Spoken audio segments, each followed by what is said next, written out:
7 of chemistry from chapter number 4 is metallic bond. हम इससे पहले ionic bond, coordinate covalent bond और covalent bond को रीड आउट कर चुके हैं. आज हमारा लास्ट बॉन्ड है मेटालिक बॉन्ड. डेफिनेशन इसकी क्या है? A bond form between metal atoms due to mobile और फ्री इलेक्ट्रॉन्स. पहली बात ये किन के दरमियान होता है? मेटल एटम्स के दरमियान होता है. किस की वजह से होता है? मोबाइल और फ्री इलेक्ट्रॉन्स की वजह से. ठीक है, तो पहले हम इसकी प्रॉपर्टीज़ हम लास्ट में रीड आउट करेंगे. पहले हम इसकी एक्सप्लेनेशन समझ लेते हैं. मेटल्स, जैसे कि आप पहले भी चैप्टर 3 में डिटेल से रीड कर चुके हैं कि मेटल्स क्या होती हैं, लार्ज साइज, इनका साइज़ बहुत बड़ा होता है. तो metal are of large size atom. जब साइज़ इनका बड़ा है तो इसका मतलब क्या है कि इनका जो आउटर मोस्ट शेल है, जिसे हम वैलेंस शेल कहते हैं, और जो न्यूक्लियस है, उनके दरमियान में ज़्यादा सारे शेल्स होते हैं. तो हम क्या कह सकते हैं? Greater number of shells are present between nucleus and valence shell. हमने पढ़ लिया कि एटम का साइज़, मेटल्स का साइज़ बहुत बड़ा होता है. न्यूक्लियस और वैलेंस शेल के दरमियान बहुत सारे शेल्स होते हैं. तो हम जब कह रहे हैं शेल्स, न्यूक्लियस और वैलेंस शेल के दरमियान डिस्टेंस बहुत ज़्यादा है, तो hold of nucleus over last electron, यानी कि outer most electron is week. जो लास्ट वाला शेल है उसमें जो इलेक्ट्रॉन्स हैं उसके ऊपर न्यूक्लियस का होल्ड भी कम होगा. जब उसके ऊपर न्यूक्लियस का होल्ड कम है तो उस इलेक्ट्रॉन के लिए क्या होगा? ईजिली कि वो वहाँ से निकल जाए. Metal has tendency to lose electron easily. ठीक है, मेटल्स का साइज़ बड़ा है, न्यूक्लियस की लास्ट शेल के ऊपर अट्रैक्शन है जो वो कम है, तो इसलिए जो लास्ट इलेक्ट्रॉन है उसके लिए ईजी है कि वो वहाँ से निकल जाए. These free electron move freely between the space of metal atoms. इस तरह जितने भी मेटल्स हैं, एक मेटल पड़ी हुई है, उसमें जितने भी मेटल्स के एटम हैं, उन सब मेटल्स के एटम अपने इलेक्ट्रॉन को रिलीज़ कर देंगे. उसके बाद जो वो रिलीज इलेक्ट्रॉन है, यानी कि जो फ्री इलेक्ट्रॉन है, उन एटम्स के दरमियान में जो स्पेसिस है उसके दरमियान फ्रीली मूव करेंगे. Electron belongs to all atom. अब वो जो इलेक्ट्रॉन है जब वो फ्रीली मूव करें तो हम ये कह सकते हैं कि वो सिर्फ एक एटम के साथ बाउंड नहीं है, बल्कि वो जिस जिस रास्ते से गुजरेंगे उस एटम के साथ अट्रैक्शन डेवलप करते जाएंगे. तो हम कह सकते हैं electron belong to all atom. वो किसी एक एटम के साथ स्पेसिफिकली बाइंड नहीं होते, बल्कि सारे एटम्स के साथ अपना अट्रैक्शन क्रिएट कर लेते हैं.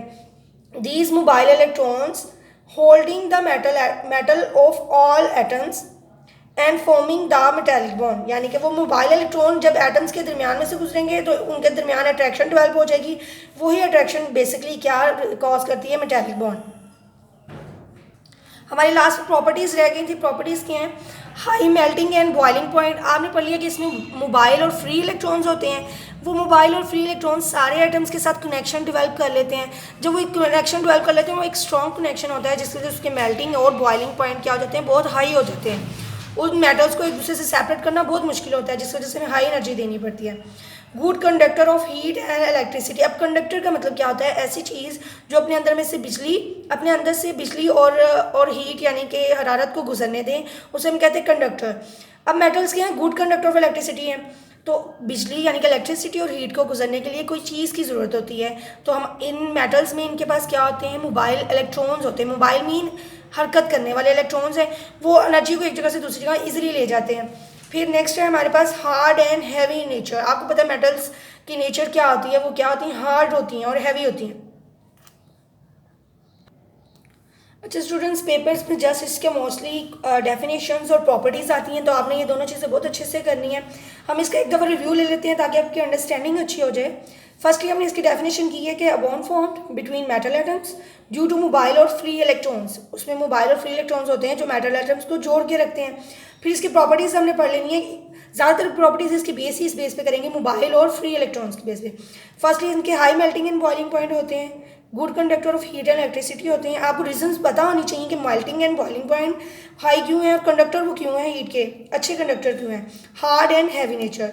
एक्सप्लेनेशन में आपने ये चीज़ पढ़ी है कि metals are of large size atom. Large size की होती हैं. लार्ज साइज का मतलब कि उनके न्यूक्लियस और वैलेंस शेल्स के दरमियान जो इनर शेल्स हैं वो बहुत ज़्यादा हैं. Next, hold of nucleus over last, यानी कि outmost electron is weak. Nucleus का लास्ट वाले इलेक्ट्रॉन जो वैलेंस इलेक्ट्रॉन है उसके ऊपर अट्रैक्शन कम है. Metal have tendency to lose electron easily. Nucleus ने सारे इलेक्ट्रॉन्स को बाउंड करके रखना होता है. जब लास्ट वाले इलेक्ट्रॉन पे अट्रैक्शन कम है तो वो ईजिली रिलीज हो जाएगा. These free electron move freely between the space of metal atoms. Freely move करेगा मूव फ्रीली होने की वजह से क्या कह रही हैं, electron belong to all atoms, जितने भी मेटल के अंदर एटम्स उन सबके साथ बिलोंग करेगा। These mobile electrons holding the metals of atom, उनको होल्ड करके रखेगा, and result in the formation of the metallic bond.